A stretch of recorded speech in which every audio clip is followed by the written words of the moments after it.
Olá, sejam todos bem-vindos. Meu nome é Reginaldo Cardoso e nós estamos aqui hoje para refletir a respeito de um assunto que em muitas comunidades de fé continua sendo um tabu muito grande. Então, o nosso propósito é falarmos um pouco a respeito do aborto no Brasil, mais especificamente questões teológicas e bioéticas em relação ao aborto aqui no Brasil. Bom, inicialmente é necessário pontuar duas questões, né? A primeira, esse vídeo ele não tem o propósito de aprofundar uma perspectiva bíblica ou o que a Bíblia diz a esse respeito ou não, mas apenas refletir sobre uma realidade que nós encontramos, né, principalmente nas questões relacionadas à saúde pública. É evidente também que as questões de fé, elas impactam e influenciam a nossa atuação como teólogos. Contudo, é necessário que a gente faça uma reflexão a respeito da realidade. Essa postura, ela tem surtido efeito, ela tem realizado de forma concreta uma melhora na situação, no quadro, no número de abortos realizados e, consequentemente, também a morte de muitas mulheres que ocorrem pelo fato do aborto ele ser muitas vezes feito em ambientes insalubres, né, não adequados para essa finalidade. Então, reforçando, mais uma vez, né, o meu objetivo não nós analisarmos aqui posturas pós ou contra o aborto. Esse não é o objetivo. O objetivo é refletir a respeito de uma realidade que nós encontramos no nosso país. E essa realidade vai mostrar alguns dados, algumas informações, né? Nós temos uma informação, de acordo com o Sistema Único de Saúde, aproximadamente 200 mil abortos são realizados todos os anos no nosso país. Foi feita uma pesquisa nessa mesma fonte, entre os anos de 2006 e 2015, foram registrados cerca de 770 óbitos no Brasil de mulheres em consequência exatamente desses abortos ilegais. E uma questão bastante importante de dizer aqui também é que esse número fatalmente ou seguramente não condiz com a realidade em função de uma subnotificação que muitas vezes existe nesse número de mortes atrelados, né, ou ligados ao aborto. Isso é uma realidade mundial, né? Nós temos a informação também de que, segundo a Organização Mundial de Saúde, entre 2010 e 2014, no mundo todo, 55 milhões de abortos foram realizados, sendo que aproximadamente 45% desses abortos foram feitos de forma insegura, né? Reforçando aqui, quando nós falamos em aborto de forma insegura, nós estamos falando em relação à capacidade técnica de quem realiza esse aborto, ao próprio local, que muitas vezes é insalubre, não possui os equipamentos adequados para atender casos de complicação nesse procedimento. E é um número que assusta bastante, porque quando nós pensamos mundialmente, 55 milhões, e cerca de 45%, ou seja, quase a metade desses 55 milhões são feitos em ambientes inseguros. No Brasil, especificamente, ocorrem cerca de 200 mil abortos aproximadamente, e o percentual que ocorre de forma ilegal também é muito elevado, também muito grande. E, consequentemente, isso vai gerar essas mortes. Bom, essa introdução, esse assunto, tem como objetivo mostrar, né, esse quadro ou contexto, né, social. Mas existe também um contexto legal. O contexto legal no Brasil em relação ao aborto remonta ao Código Penal de 1940, onde é uma prática restritiva, é punida, é uma prática que é punida. Então, o sistema legislativo no Brasil é punitivo em relação a essa prática. Então, ele não é permissivo, ele é punitivo. Apenas em alguns casos sendo permitido, né? Que casos são esses? Primeiro, para salvar a vida da gestante. Então, se o médico tiver que escolher entre a vida do feto, a vida do bebê e a vida da gestante, então isso é autorizado. Se a gravidez é fruto de um estupro, por exemplo, também se é permitido. E desde 2012, o Supremo Tribunal Federal também entendeu que nos casos de anencefalia seria também uma das formas permitidas, né? Uma dessas formas de aborto legal.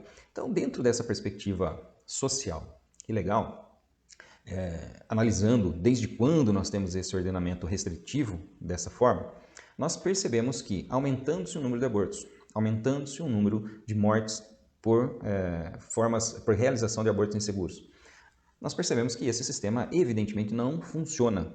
E a partir daí é necessário nós fazermos algumas reflexões, né? Essas reflexões tanto éticas quanto bioéticas. Agora, antes de entrar propriamente nessa questão, né, dessas reflexões éticas, bioéticas e teológicas, né, o nosso propósito também é evidenciar qual é a atuação do teólogo diante dessa realidade. Então, nós não estamos fazendo juízo de valor, nós não estamos discutindo prós e contra aborto. Eu, por exemplo, posso colocar aqui a minha posição, o meu posicionamento é eminentemente contrário à prática do aborto. Mas esse não é o propósito. O propósito é nós analisarmos, refletirmos em relação a essa realidade. Realidade que é incômoda muitas vezes, porque dentro de um ambiente que restringe a sua prática, nós percebemos que há um aumento no número de abortos e um aumento no número de mortes por abortos ilegais. E isso é necessário que nós abramos nossos olhos e reflitamos sobre essas questões. Mas, como eu disse, antes de entrar nessas reflexões, nós percebemos também nesses números que o número de abortos ilegais ou inseguros, e principalmente o número de mortes de mulheres que morrem em decorrência desses abortos inseguros, elas se concentram numa classe mais baixa da população, ou seja, são populações pobres, são populações eminentemente indígenas e negras, e são pessoas de baixa escolaridade, que muitas vezes não têm um esclarecimento adequado em relação a tudo isso que essa pessoa está vivenciando, seja por qual razão for. Então, quando nós pensamos dentro do contexto da bioética, a bioética possui alguns princípios elementares. Que princípios são esses? Primeiro princípio, o princípio da autonomia, ou seja, a pessoa ela tomar uma decisão, ter a possibilidade de optar por um ato, por uma prática, desde que ela tenha as informações claras, seja devidamente esclarecida em relação a tudo aquilo que é concernente a essa prática.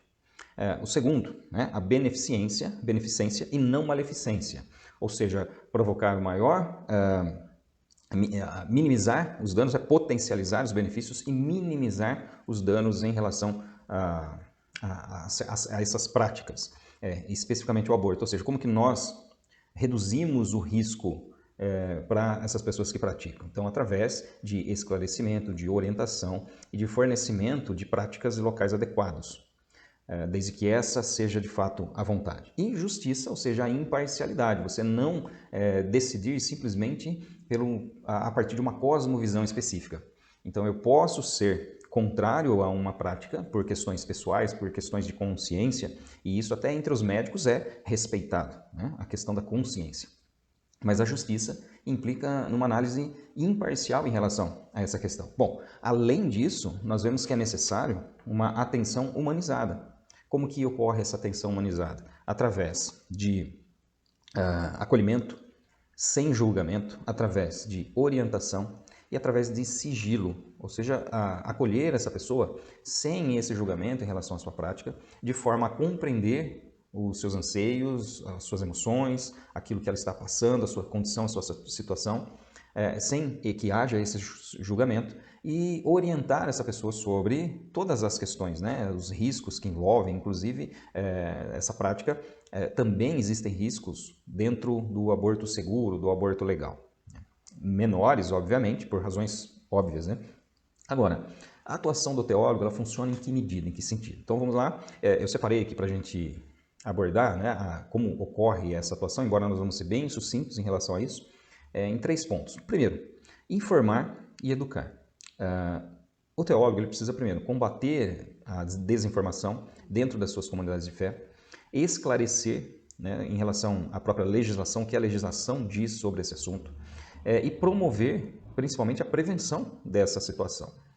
Segundo ponto, então, informar e educar. Segundo ponto, acolhimento e misericórdia. Nós, mais uma vez, não somos chamados aqui para julgar, mas acolher essas pessoas que estão em algumas situações pensando em realizar o aborto ou que já realizaram muitas vezes são julgadas, menosprezadas. Então, a abertura de espaços de escuta, um olhar humanizado, então nós já falamos em relação à humanização, né? O olhar sem julgamento, orientação, manutenção de sigilo, etc. E terceiro, né, um fomento à reflexão a respeito desse assunto. Desmistificar isso, esse assunto não pode continuar como um tabu dentro das nossas comunidades, mas nós precisamos dar abertura para que se converse a esse respeito, aprofundando o debate sobre o assunto e participando, né, nos engajando no próprio diálogo público. Por fim, né, encerrando essa breve reflexão, nós vemos que a verdade incômoda é que a criminalização do aborto não funciona, ela falhou no nosso país. A ilegalidade do aborto ela não impede a sua realização. E é necessário investir, né, em conscientização, educação em relação à sexualidade e compreender que leis menos restritivas muitas vezes terão um benefício muito maior do que a mera restrição por questões muitas vezes fundamentalistas, olhares fundamentalistas em relação a essa questão. Por fim, a nossa fé nos leva a uma defesa da vida integralmente, desde a concepção.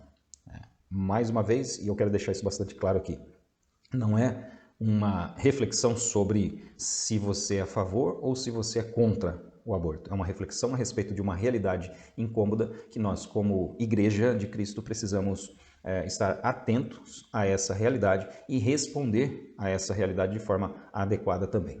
Fica aqui aberto o espaço para reflexões, o espaço para comentários e nós nos vemos aí em uma próxima oportunidade. Abraço a todos e até breve.